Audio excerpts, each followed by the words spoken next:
Hello, everybody. Hello. We're Did you miss back. me? I was gone 15 minutes. That's right. It was such a long time. All right. Very long. So this is OneShot, the Solstice run. You want to explain what you're going to be doing a little bit before the run starts? Wait, first off, the incentive didn't get met, did it? It did not get met, unfortunately. Okay. Cool, because to actually activate the patch, I have to change my computer's date and time settings Oh, that's good. to April 1st. Okay. Well, I'm glad that but it didn't get met then. But Solstice One Shot is kind of a story-driven puzzle adventure game, and the Solstice run is going to be a normal run through of the game, and then followed by the game's post-game chapter to kind of get the true ending. This is kind of the true ending run in a sense. It's not really 100% because we're not actually doing one of the side quests in the game, but it is going to be kind of full closure. All Yeah. right.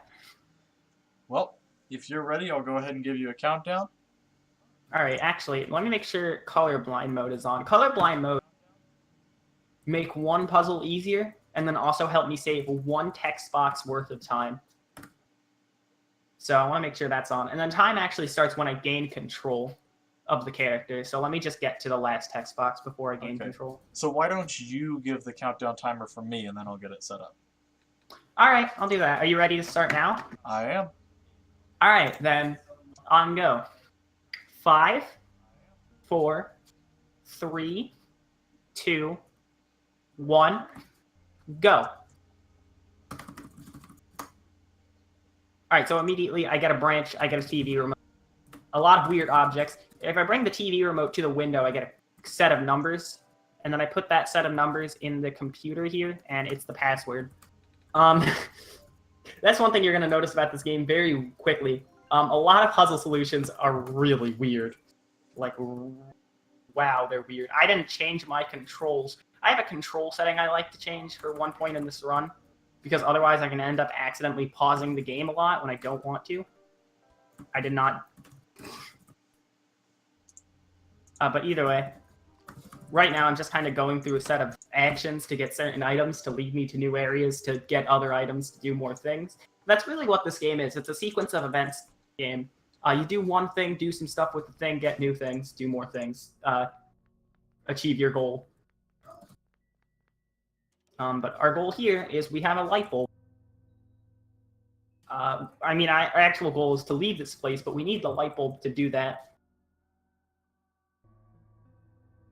I'm going to equip the light bulb now. I just really need to equip it at any point between getting it in the door. The light bulb to unlock.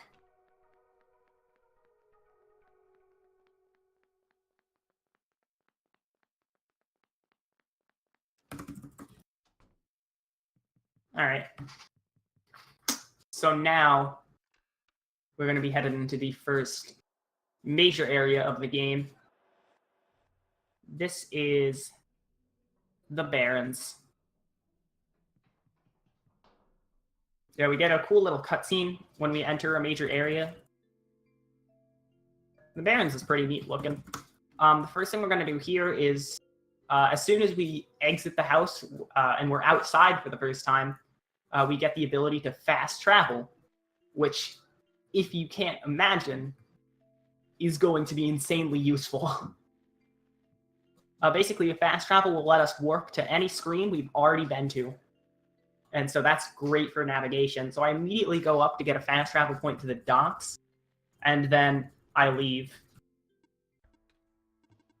All right, and then this character's Profit Bot. This is usually where you get your exposition about what's going on and what your goal is for the end game. Basically, the light bulb I'm holding is the sun of the world. And I need to bring it to the top of the tower that's in the middle of the world to save it. So my goal was going to be get to the center of the world, put the light bulb back on top of the tower, save it. Here I went to a bed and the game closed. This game is incredibly meta. There was a text box, and you may notice they already have a name set for me. That's actually my Microsoft account name because that's the account that I use for my computer. So it actually reads your computer account name to get a name to use for you in the game. And the game purposely closes itself. It has a lot of kind of like times when something in the game tries to communicate with you as a real person and as the main protagonist. As the main protagonist, Nico, who I'm controlling throughout the game. And we kind of learn in that last cutscene before we went to sleep that the person playing the game, you, yes, you, if you're playing the game. Right now I'm playing it though, so oh well. Is kind of like the god of the fallen world that we're in right now. And we're guiding Nico to save it. So we're not actually in the shoes of Nico. And that's actually a very interesting perspective to put the game in, especially with events that unfurl later in the story. But I'll get to those. I'll explain what I'm doing right now. Is I'm doing a little technique called a super fast travel, where basically I explain that you can only fast travel to screens you've already been to. But as soon as you enter a screen, with one exception, you get the fast travel point. And whenever you fast travel, you get sent to a specific tile on the screen. And sometimes it's faster to fast travel off of a screen and then back onto a screen to get to that specific tile than it is to just walk over there. So if you ever see me immediately fast travel after entering the screen, that's because I'm going to fast travel right back on the screen to get to a point farther in the screen than I could ever walk. But here we went into those mines, and we got a camera and some exposition. Here I need to use all my items. This is really one way to speedrun, is using your menu time efficiently. So what I end up doing is, some people do this differently, but what I end up doing is I just gather a ton of items, and then whenever I actually need to start using the items, I'll just use all the items at the same time. I'll just like do a ton of stuff with items at the same time, and I'll have 10-minute blocks of just menuing through my items and combining items. Combining items is the main way all the puzzles here. You combine two items, and then they do something. Like, for example, if I combine the screwdriver I got in Silver's house, Silver was the pink-haired robot, with the camera, I can pop the lens out of the camera. That's just one of many examples. When I talked to that computer after activating the generator, it gave me a notepad. In my actual computer documents, like my real-life computer documents, computers exist in real life, too. And that document has the passcode to the safe, which is why I know it.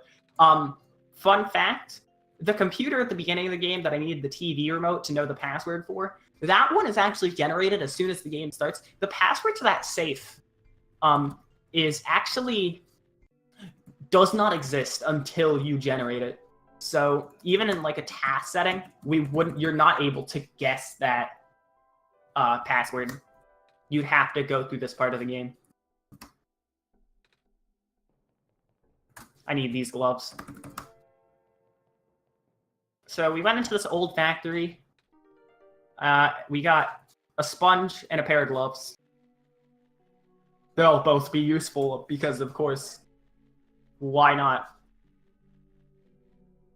Another super fast travel there to get to this part of the screen faster. And now we're going to head into here and get a syringe. This game's weird, I tell you. We're almost done. We need water and air. I don't know what happened to Fire Earth, but oh well. Okay, can I fast travel to the swamp, please? Alright, so I'm going to take out the syringe, which I can put water in, this weird water in, and then I'm going to take out the empty bottle, which we got all the way back in the house. When we used a ton of alcohol to dip one branch. Alright, and then once I have the smoke and the water, I can combine those two, and then using the gloves, if I don't have the gloves, even though the gloves are one of the non-equipable items, this won't work. If I don't have the gloves, I can't pour the acid that I made, smoke, and the water onto the sponge. And I need that acid on the sponge to clean up this robot. Now the robot is clean, so it can move, but it still does not know where to go. We tell it we want to go to the tower, and so it's going to try and take us as close to the tower as it can, but it doesn't know where to go to take us to the tower. Thank you, Windows Noises. You're so great. So we go back to Silver, who gives us an item that will help the robot remember kind of like everything. But in return, as help, as kind of a favor, we play a game of chess, which playing a game of chess with a robot not end well. But we get exposition in that cutscene, mainly that putting the sun on top of the world is not going to be the end-all, be-all. You did it. The sun might not even matter. Hell. Who knows? We're done with the Barons, by the way. We're out of here. We have this cutscene to sit through. This cutscene is one of the only ones you can't mash through. Like, usually the cutscenes like this that you're seeing right now, you can usually, like, mash through them to advance the tiles faster, or, like, the little frames faster. But in that one, and no, those ones always go at the same speed. So now we're in the second major area of the game, which is... we have another panoramic cutscene of the area. It's very pretty. This place is great because there are fireflies everywhere in the foreground. You can already see them. And those things like to mess with some people's frame rates, actually, and kind of like overload the game. Fortunately, I have a computer that doesn't have that problem, so the fireflies don't cause a problem with me. But there are some people who like can't stream this game because of these fireflies. So this is Calamus, and the thing with Calamus is he does not know where his sister is.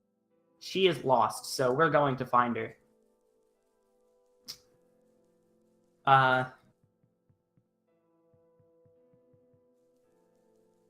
So our search for her will lead us over to the ruins where NPC movement did not give me good luck there, and I had to move around that robot. But what we're going to do here is go pretty deep into the ruins until we find this place. And this place is a little weird. There's this actual grass growing like way underground. And there's this lady. This is maize, which is the Spanish word for corn. Fun fact. She's corn. Welcome to OneShot. Whenever you have a dialogue like the one you see on screen right now, there's a very small chance that if you hit yes and the accept and cancel button within a certain time frame, usually around the same time, the game will crash because it does not know whether it should accept or deny whatever you just said.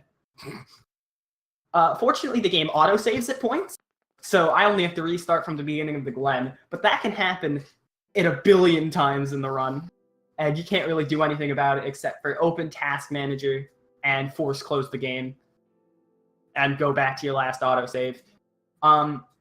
I put my estimate to accommodate for about 2 or 3 of those happening, because I've had a run where I've had 2 of those happen and still managed to get sub 105. So, but that's just an unfortunity. And I didn't do it this time, but last time I went down to Calamus and he didn't have to walk up and down before talking to me, and that was a small time save.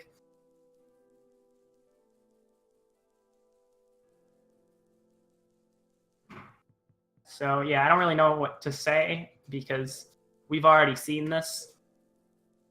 So that's what it looks like if the NPC is nice to you. You don't have to move down or up. You just can walk straight. Now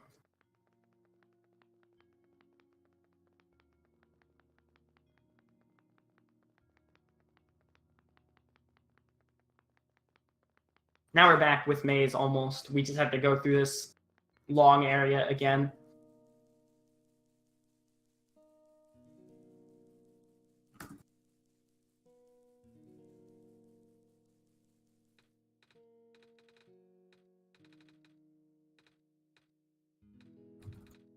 All right, there you go. We were supposed to give Maze the sun without crashing the game. We did it, though. We didn't crash the game. We gave Maze the sun. So now the vines, because of in her last seconds of life, the vines are going to recede. And with the vines receding, we can access more areas of the Glen, including this path in the ruins. Similar to the puzzle back in the Barrens with the safe code, I'm supposed to talk to a computer, and that computer is supposed to actually change my desktop background to show the answer to this puzzle. But after that computer in the Barrens, the puzzles are actually not randomized, unlike the safe code. So I'm not walking the right way. So I don't need the computer anymore. And fun fact, if you actually go to talk to the computer after solving the puzzle, when you didn't talk to the computer the first time, he actually gets really freaked out. It's kind of funny. It's like, how in the hell did you know that puzzle solution? You shouldn't have known that without talking to me. You really shouldn't be able to play this game through several times, but the power of deleting my files.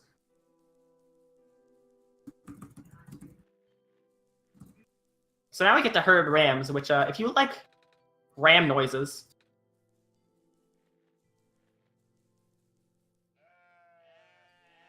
I messed up. If you mess up the puzzle, Alula's helping. Oh yeah, this is Alula. This is Calamus' sister that he lost. If you mess up the puzzle, you have to ding one of the bells and you can reset it. Fun fact, there's actually a bell at the beginning to the puzzle. There's a bell at the beginning of the puzzle. You may see it in the top right. Because if you're on the screen for too long, one of the idling rams can actually walk onto the screen, or walk kind of into that area and prevent you from accessing the puzzle. So if you ring that bell, it kind of like restarts the room. Where am I? Okay. So now we have that bottle of dye. We're going to go back to the forest and take Cal.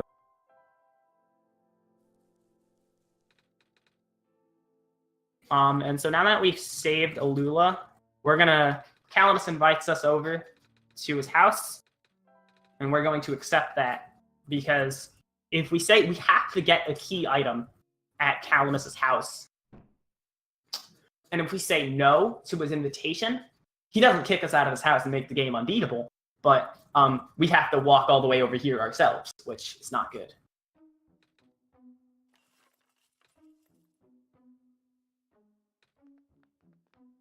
So Alula gives us a golden feather to use however we please. I know how we're going to use it, but we'll get to that. And before we leave to go to the third area of the game, we're going to get the sun back from Maze. The light in the light bulb's gone out and Maze is dead. However, when we hold the light bulb again, it lights up because, I don't know, we got the magic touch.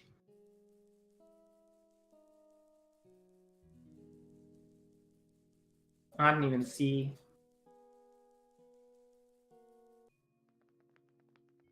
I didn't even see chat scrolling. Oops. It was scrolling without me. Alright, but now we're out of the ruins. I'm going to go in this bed and sleep once again. We're required to sleep once in each area because Nico gets tired. And I should actually point out, with the amount of times I close the game in this run, I have Steam on offline mode so that the game can load a little faster. Also so that I don't give my friends like 20 notifications that I'm playing the game.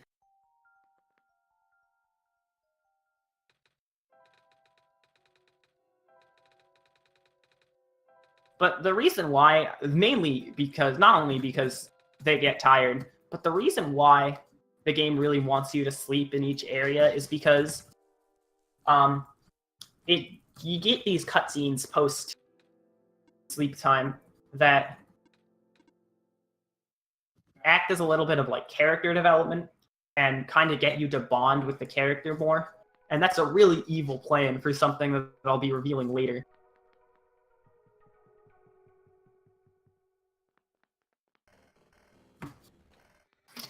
But the gist of it is the world is crumbling and may not even be saved by the sun. But as you grow attached to the world, the game also tries to attach you to the main character, including when we get to the third area of the game, Refuge. We're there now.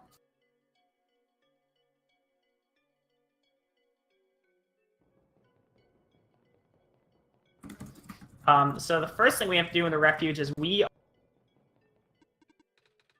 However, we're in the sky above the Refuge. This screen, actually, this is the elevator deck. This is the one screen where we can't fast travel immediately after entering the screen. What we actually have to do to get the fast travel point is walk down and talk to this NPC and activate the main quest line for this part of the game, where the elevator button is missing, and we have to fix it.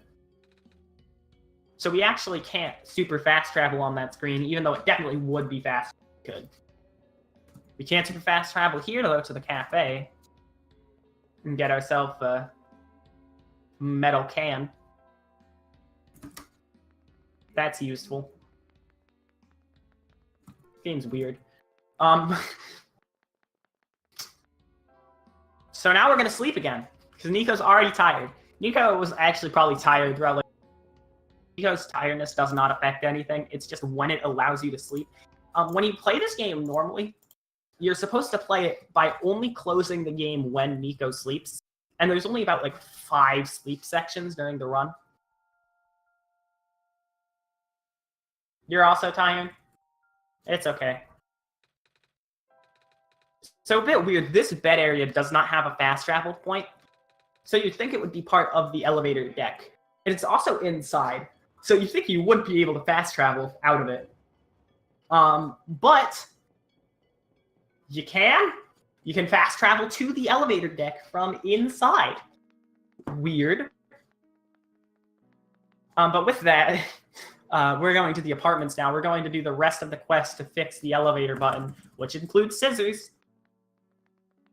So I'm glad we picked those up from that pile of hair in the bathroom.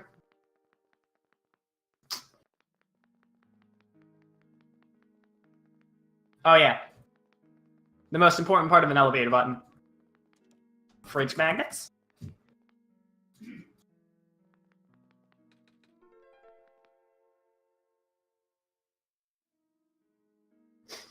Is there anything you're concerned about? This is going to be perfect elevator button.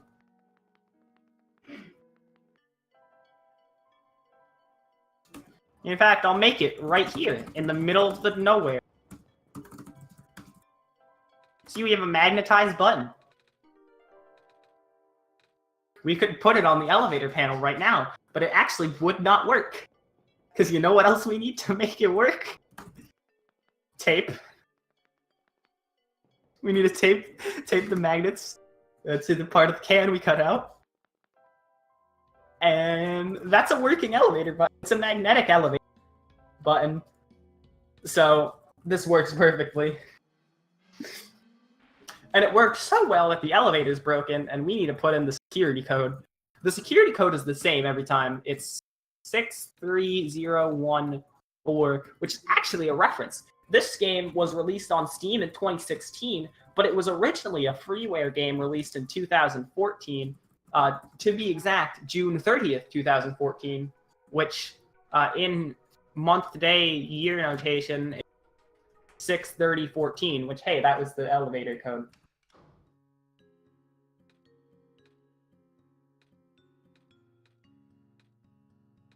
So here we have a very awkward conversation in the elevator with this lamplighter character. And the reason why we do this is because there is an option to actually continue the awkward silence of the elevator.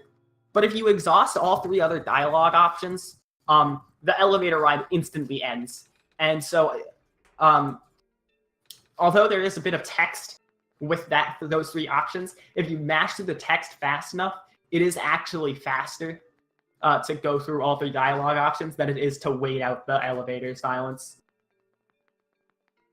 Really good patrons having conversations with strangers in elevators.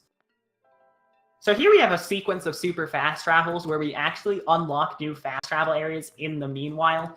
And here we have a major skip. So this is Kip Skip. What I'm going to do is I'm going to walk onto this tile. And as I'm walking onto this tile, I'm going to close the game and reopen it. Now, as I mentioned, you're only supposed to close the game at the beds when Nico's asleep. So when you close the game, the world kind of goes dark is what happens in the canon, and Nico gets kind of panicked. And so that starts a cutscene.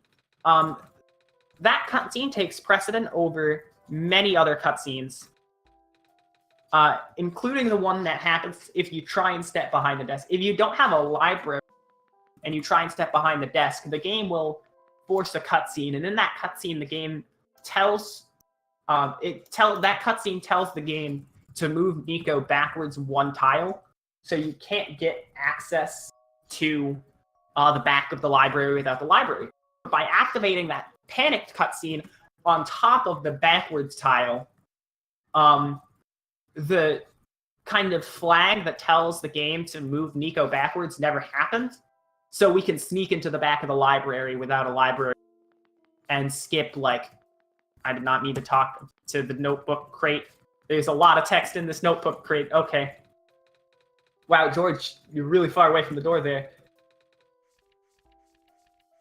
George, I should mention, is a character with a dice sides, and each side has a different personality. Come on, stop talking. Each side has a different personality and a different amount of text. I believe George 1 is somewhere in the middle in terms of their text is. I don't remember. I want to say it's either second or third place. It actually, yeah, second or third place sounds correct. I don't remember exactly. You can play the game in many other languages. The thing is, the way the game works, and I've talked to translators of this game, and they can confirm this is how it works, is that they translated on a text box to text box basis because of the way the game worked. So there's the same amount of text boxes in every language, but since you can insta-scroll text in this game, the text scroll speed, the amount of characters does not matter. So the language you play the game in does not matter. I just play it in English because it's the language that's easiest for me to read. And sometimes I forget where in a dialogue selection box is the option that I want to press to progress. So now we're in the tower. The tower is the final area of the game, kinda. It's complicated. In the normal playthrough of the game, this is the last area, but as I said earlier, the Solstice chapter is the post-game chapter. So even when we're out of the tower and done with the main game, we're going to be doing the post-game.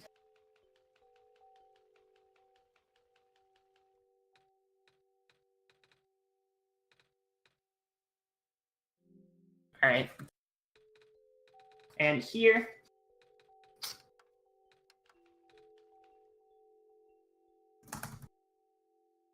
game's going to crash because we're asleep. And I have a program running in the background that is actually specific to this game, that if you open the game after you fall asleep in that bed, your desktop will change, telling you where to find the file that I have open right now in the background, because you can find that file at any time in the Steam folder if you look through the right Steam apps file branch.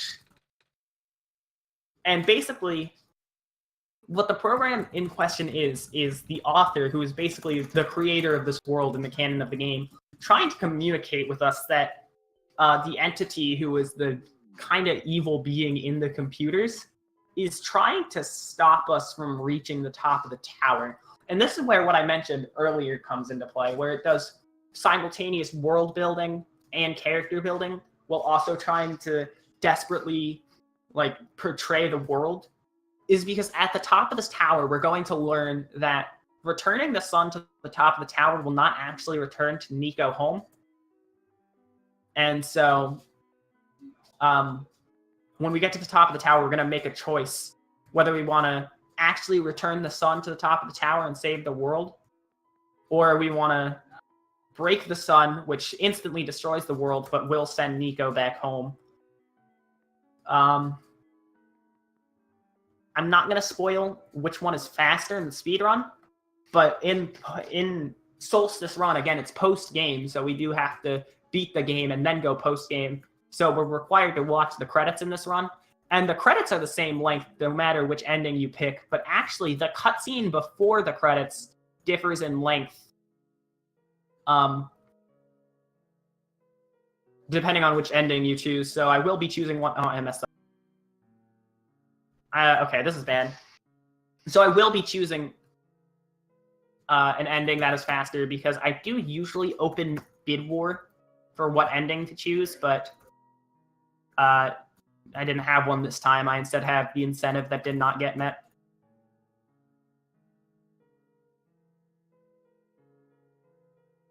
All right. And by the way, that's the same every time. The program I mentioned earlier that the author was trying to communicate with me, does give me the puzzle solutions on your first playthrough, but I already know them, so I just have to kind of do them.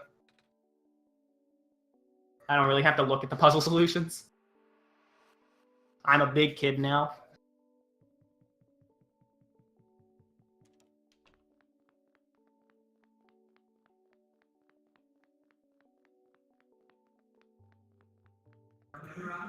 Okay, I'm actually going to do something quickly. Mouse, now is not the time to die on me.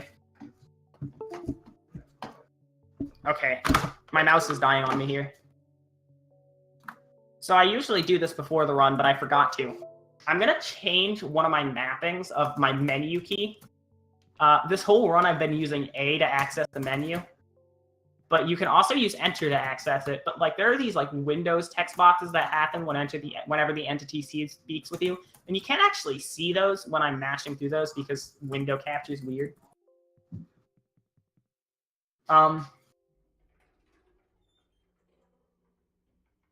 But to mash through those text boxes, enter, pause the enter.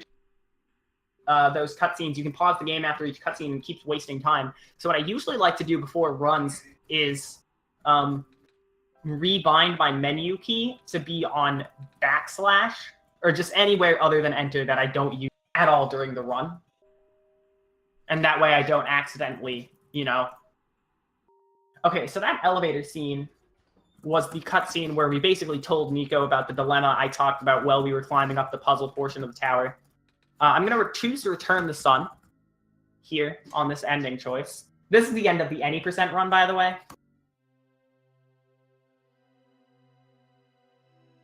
Like, that's where any % would end.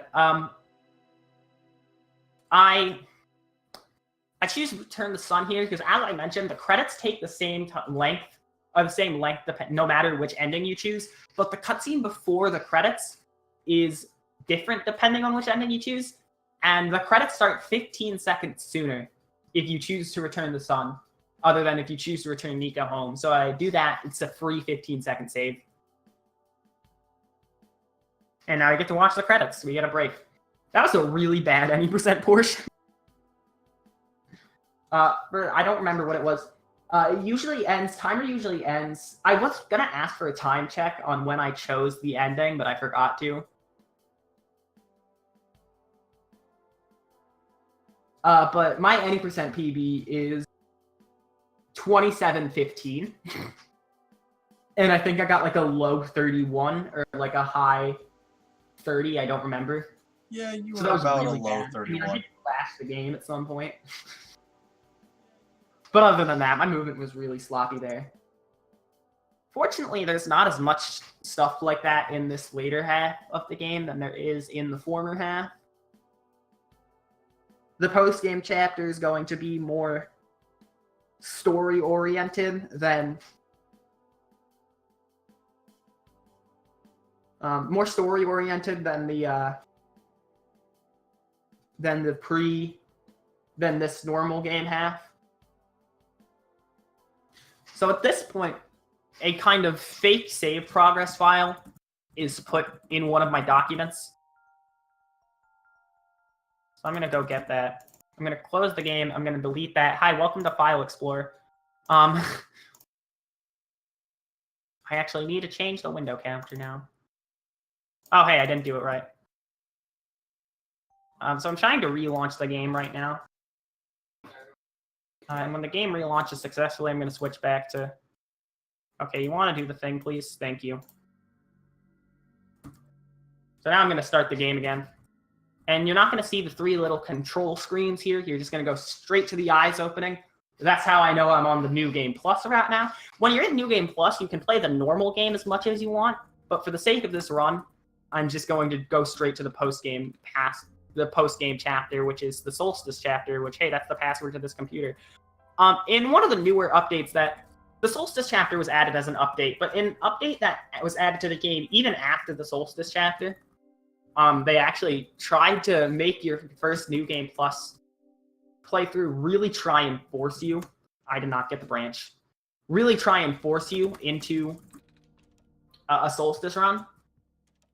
But you can still do New Game Plus, and in fact, there's a bed now outside the tower that if I went to the tower, also we still have that strange journal that I got in the Baron's last run in the 90% portion.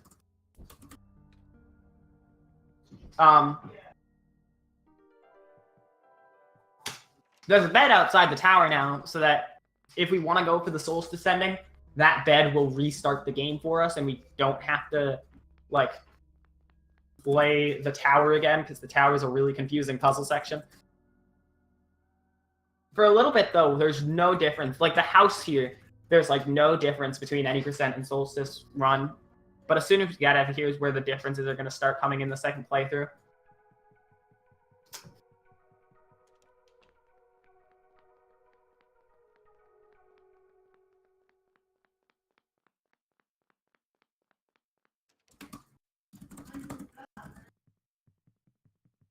All right. So we're going to put the sun in the door again. And as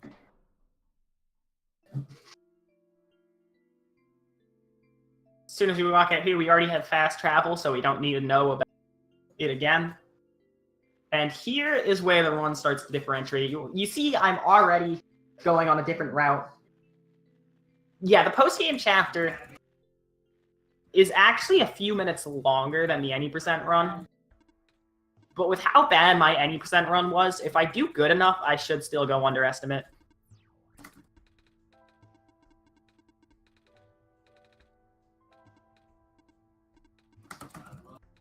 So here, unlike the last time where I only had to ask about going home, here I have to talk to ProfitBot about all 4 dialogue options.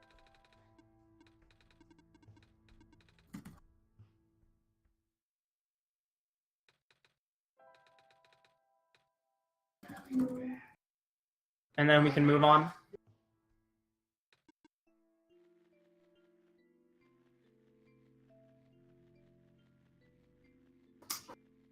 We're going to do the super fast travel here again.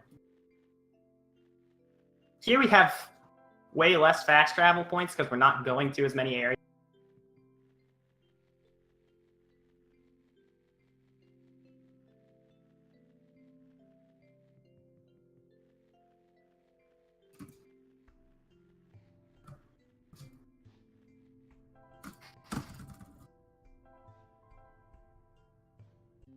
So we're going to talk to Silver again, because with that, when Silver knows us, Silver will know that we're going to the mines, and Silver will open the mines for us.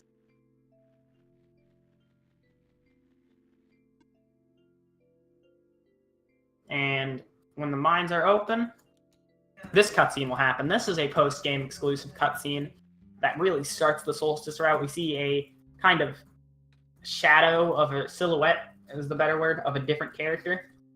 Kind of looks familiar to ProfitBot, but we'll figure out why soon. And our journal is glowing. So the journal was usually an equipable, like every other item, but now it's kind of like one of those green items, like the gas mask or the rubber gloves, like the unequipable. So, but what we can do is we see a clover on the ground. This actually wasn't here originally. But when we stand on that clover and open the journal, the page that was glowing actually perfectly lines up with the map, and it'll unlock something new. So, for example, here we have a minecart that wasn't there before. And so we're going to use this minecart to go deeper in the mines. Silver can follow us because her feet are magnetic. I think that's the reason the game gives, so she can walk on the railroad track. And here's where things start getting confused, because this is something new. I mentioned the author contacted us in the tower, and who just talked to us was kind of the entity. The entity was someone sent here to stop us by a character we're going to be introduced to soon, known as the World Machine. The World Machine is basically the computer you are using to run the game, personified as a character. Which sounds crazy, I know, but they have a good reason for it in the story, trust me. And we're basically going to learn all of that in this upcoming cutscene. And this is Prototype. Prototype is a prototype version of ProfitBot. I mentioned the similar designs already. But he does not have his memories because he was just invented in the game code. So what I need to do is I need to press that one more time. I have to do this puzzle. And then I need to put this disk in here and install the memory backup. And then I need to give it to him. And now it's mashing time.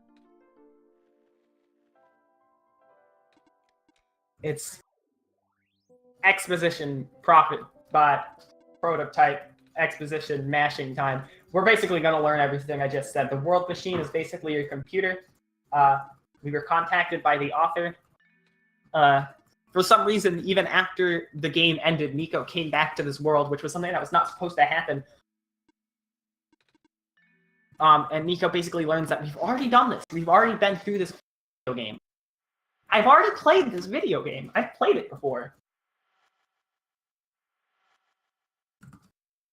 And he's going to help Nico remember that we've already played it. And he's basically going to reveal that, hey, this is a video. And Nico thinks that we're doing this. Which, okay, I'll give you that.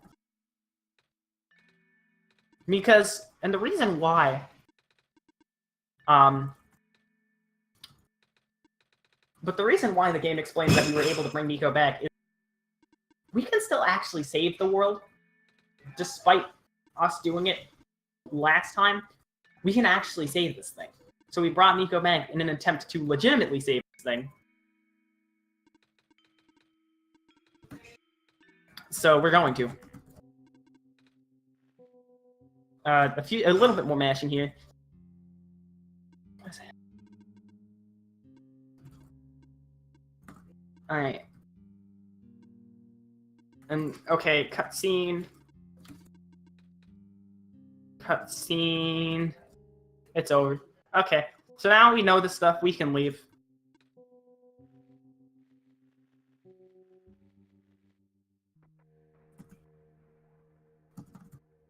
The entity wants to talk to us about what happened in that room. He couldn't see in that room. The World Machine could not see in that room. All he knows is that Nico is not happy right now. And he does not like that. The World Machine does not like that. Very much does not like that. We saw a little bit of these squares in the previous run, but they didn't really mean too much. Here they mean a lot. We basically learned that the squares are kind of deadly. I actually like to talk to ProfitBot from this angle because we have to enter this door, so it's the quickest place to the door. What happens is he walks through us in that cutscene if I do that. And then I enter the minecart again. There's a minecart back here. And I'm going to keep rolling. And the World Machine's going to talk more about how he's kind of unstable right now because he wants to protect Nico, but something explained later that I'll talk about, don't worry. Trying to protect Nico, it's not exactly working for an unknown reason. And so Silver is going to be covered in the squares, and that is not very good. you can tell that text animation was good. Now I'm going to do a skip here. You remember when I closed the game to skip a cutscene? 1, 2, 3, 4, 5. I'm going to do that again. Oh, this has been capturing this the whole time, hasn't it? No, don't do that. I'm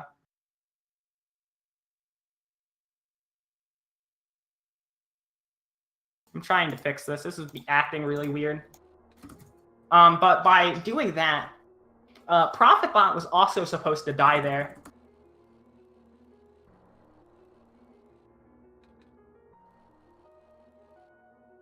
But by not having ProfitBot die there, we're kind of skipping stuff. We were supposed to get an item from ProfitBot that's supposed to be used later, but the game actually takes that item away from you in a cutscene, so it never actually checks if you have that item. So we're not soft locked, don't worry.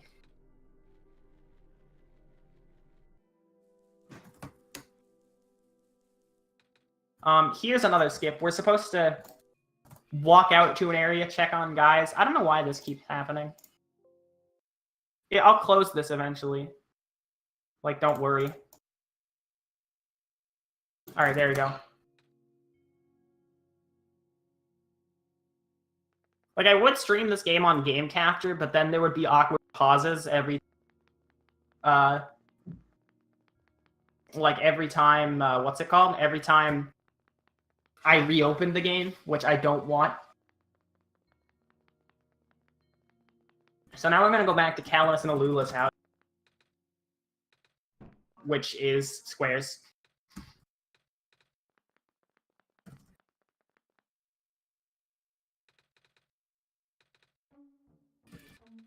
And nobody else knows that we've been here before.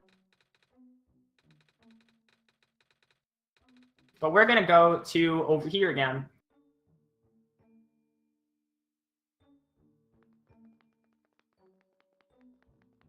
And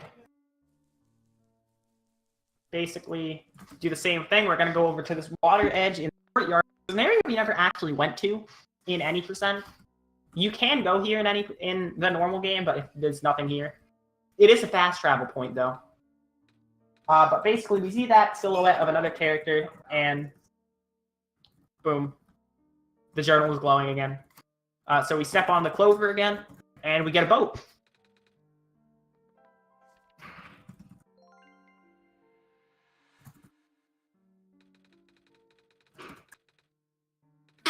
And with that boat, we're out of here.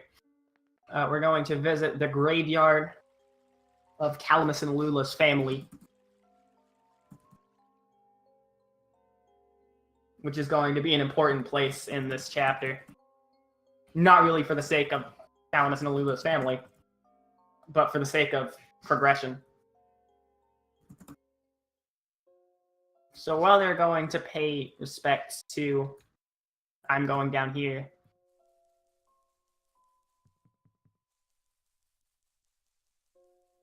And we're going to beat Cedric. Cedric's fun. Cedric is basically kind of another character similar to Prototype. Cedric is actually the father of the author who was the creator of this world, as I mentioned earlier, and they know a lot about it. But he and ProfitBot are kind of know each other. And so we have to... It's kind of weird. He knows we know ProfitBot, and he knows ProfitBot himself, and he knows ProfitBot knows what we need to do to save the world. However, ProfitBot, despite being gone, in the cutscene that we skipped by doing the glitch that I mentioned, in the cutscene that I skipped, he was supposed to give us a memory disk. So Cedric thinks we have that memory disk right now. And he's saying if we can get to the refuge, we can find a new body for Prototype. And it'll be like nothing has happened and we can still save the world. But to do that, we need... Okay, thanks, Windows key.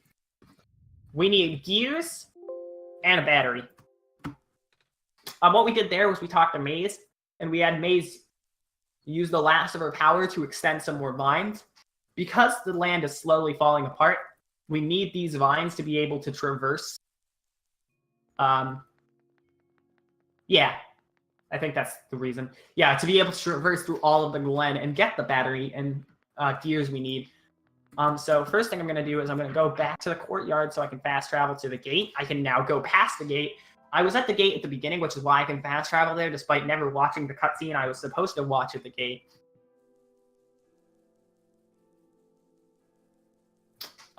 Yeah, again, game's weird.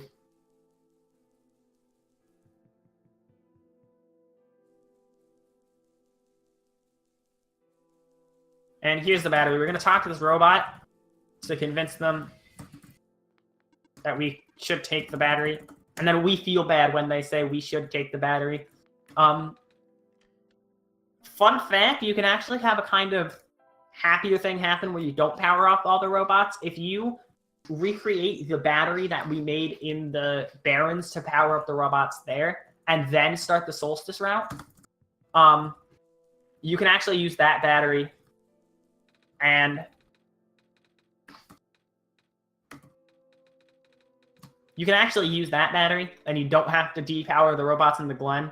And it's a little bit of a happier thing. However, that's slower. It's slower to make that battery than it is just to take that one from the research station. So we're going to take that one from the research station. So we're going to give this battery to Cedric. And then we're going to give Cedric this music box, which he can take apart for some gears. And then he's going to fix this airplane. And we're going to have more exposition basically about what Nico knows about this world and what Cedric can do to help with saving it. And as I mentioned earlier, we're going to do the plan of going to the refuge and trying to get a new, or going, yeah, to the refuge is right, and trying to get a new robot bot for Profit Bot so that he can help as well, because Profit Bot is really the one we need.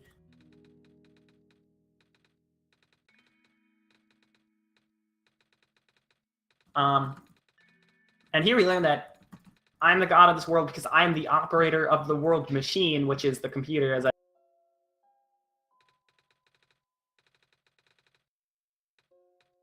And here we learn that the boat that we used to get here is covered in squares.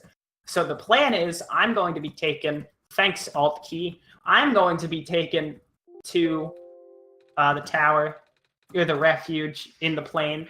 This cutscene's great, by the way. Look at that face. That's a good face. Alright, that face is over. But now we're into the refuge.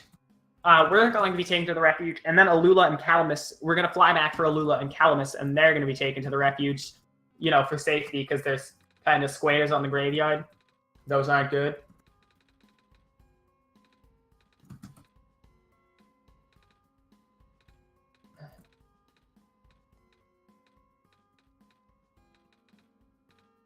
But nope, never mind.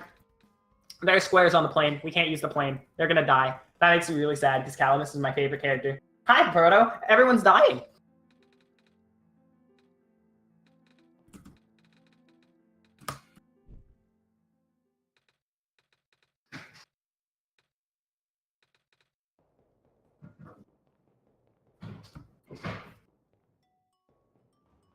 So now we can go down here to the elevator deck again.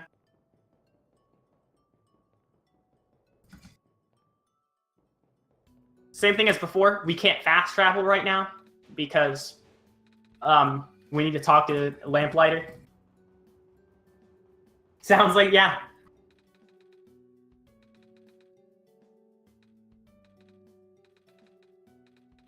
Alright, so the elevator is, unlike last time where it was only temporary, this time the elevator is totally screwed. So what we're going to do is access a room that we never even went to. Usually in this area that I'm in right now, the computer that would give you the hint to the elevator security code that we did in the any percent portion of the run, it would give you the hint here. However, this door was unopenable, but now I can open this door with the power of the Solstice password that we used at the computer at the beginning of the game, because this is the Solstice route, people. And in here we find this elevator, which has a weird handle next to it. And hey, he's a tall guy, right? The guy with pink hair? We can find someone tall enough to reach it. He's pretty tall. Let's go find him.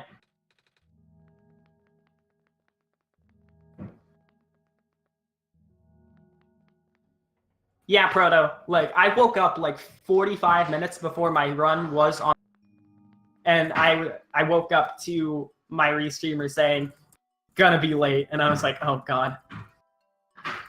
But now we have the lamplighter with us. He's tall enough to reach that lever, right? Let's bring him over.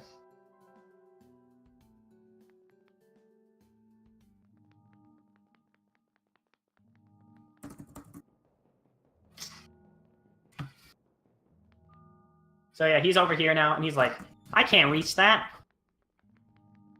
But then he reaches it with the power of his fishing rod.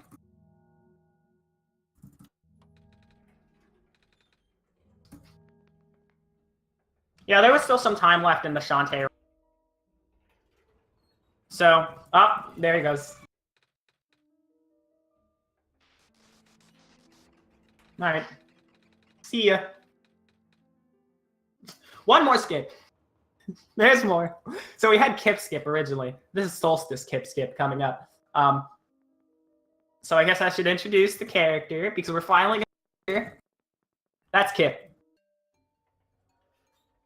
There she is. You didn't see her last time because we skipped her entirely. But there is Cedric. Cedric was trying to get a robot body for ProfitBot to put the disc in. That cutscene where ProfitBot kind of like parachuted off of the building. That cutscene, yeah, you know that one. Was the one where we were supposed to give Cedric the memory disk with ProfitBot or a prototype. However, we didn't have Prototype's memory disk because we skipped that cutscene. But since it was in a cutscene, the game doesn't care, so it's perfect. And then this is Rue. We were actually supposed to get a flashback to see Rue in the any % portion in the back alley. However, using a fast travel route, I actually skipped Rue. You see the flashback, the kind of flash of for Rue, but you can't actually see Rue until the Solstice playthrough. Rue is the third member of the kind of Solstice trio between Prototype, Cedric, and Rue. Here, just like the last Kip Skip, if we do it one way, we gotta do it the other, otherwise we're going to activate the cutscene.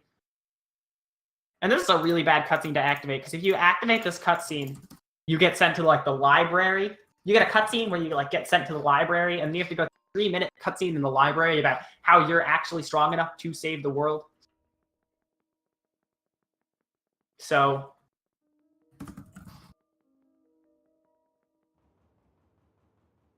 we can save the world.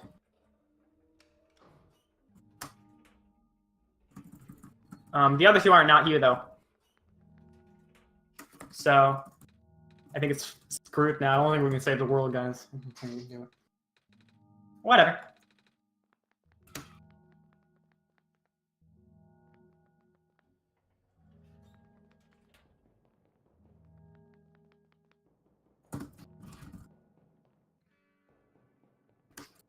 So now we're gonna talk with Rue a little bit about the world. I don't remember what exactly these cutscenes are. I'll try and read the text. No, this is simulated. Talk about how all this is simulated. This is a simulated video game. There's scripts writing that is predetermined in this video game. And we finally learned what taming is. Taming is a concept that a lot throughout the entire game, except you never really know what it is. But we learn what taming is. We know this much. Robots have a set code, and you can't really code a robot to break its code. Code, do. But you can kind of like bond with a robot to give it human behavior or something. I don't know. This is weird. And with that, we learn what taming is, and we learn that our only chance of possibly saving the world is taming the world machine itself. For those that missed it, the world machine is kind of confused right now because, I don't know, the world machine is my computer. My computer does not know what is happening in the video game. So what I have to do here is actually I have to put the 3 characters of the Solstice trio in these, and then each of them accesses a key in the portal. So now my file explorer that's been showing up every time I actually get to put to use. I get to move keys out of 3 folders there's actually a little bit of optimization here. What people used to do was they used to like take the keys and move them from. There are 4 files that appear in your folder here. There's big portal and then portal 1, 2, and 3. Portals 1, 2, and 3 have a key that you need to put in big portal. That key is a notepad that says "Put me in the big portal." What people used to do is just move them in one by one, but I revolutionized the strat of moving all 3 keys into the games folder and then moving all 3 into the big portal at the same time. So yeah, I'm done there. You saw the portals for a quick second. But I closed the game because there's a big X on the ground. And final area. We're in the world machine now. So again, our only kind of instance to save the world is taming the world machine. So we gotta do our best. And this is everything that the world machine has seen. It's the whole game. You might notice one thing. There's nothing from the Solstice route in here. Foreshadowing. Words are hard, so I'm not going to use them.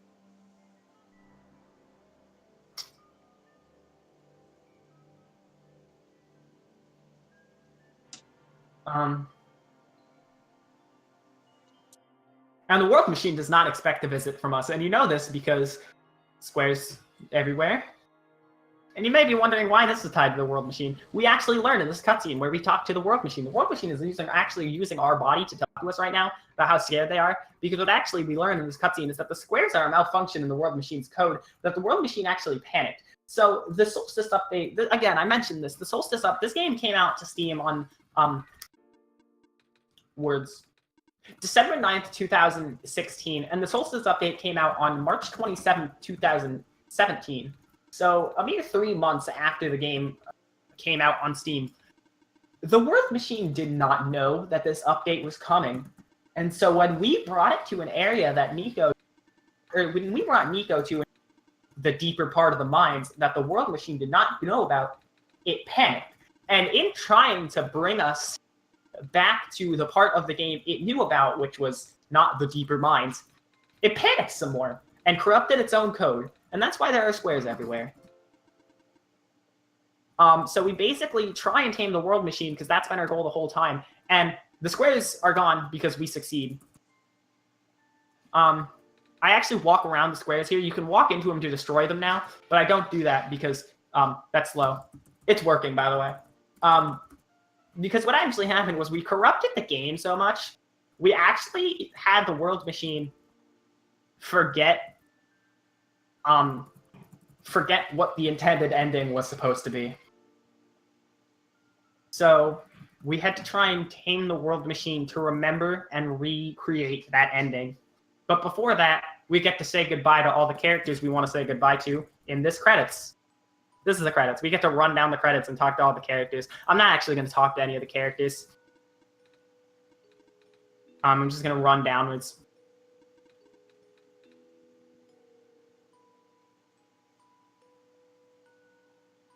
This is the credits. You should play this game. It's a really good game. So how close to how close to time are we? Let's see. We're about 3.5 minutes left till estimate, so I'd say 3 minutes.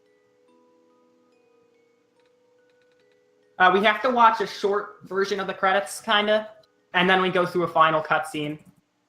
And then time ends on... There's a text box that's like, we say goodbye to the main character. Goodbye, Nico. That's when time is. I'll yell that out. All right.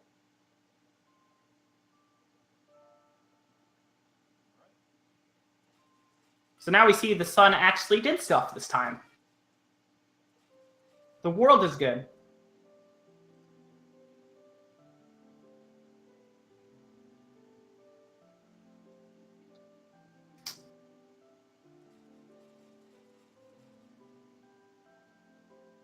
These credits are really pretty with this piano music. They have a house again. Look at that house. It's in the sky. They're not dead anymore. Oh, my bird.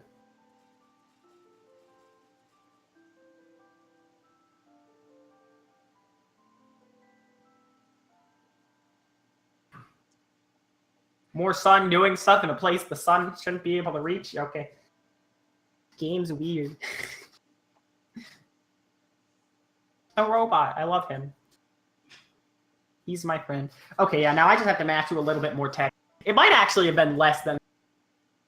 I just have to match the text where we're like, hey, it worked. You're going to leave now. You're going to be free. Get ready on time. Time. All right, I think that was a 1:03:40. Why? How did that go under estimate? That was so bad. Well, it ended up being under estimate. Well, I'm going to do something...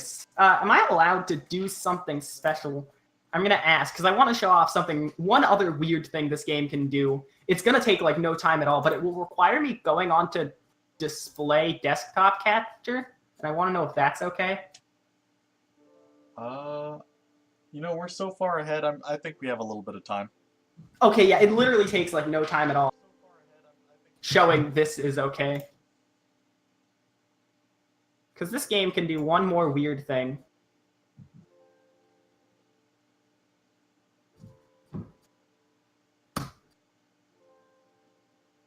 See ya! What? Right.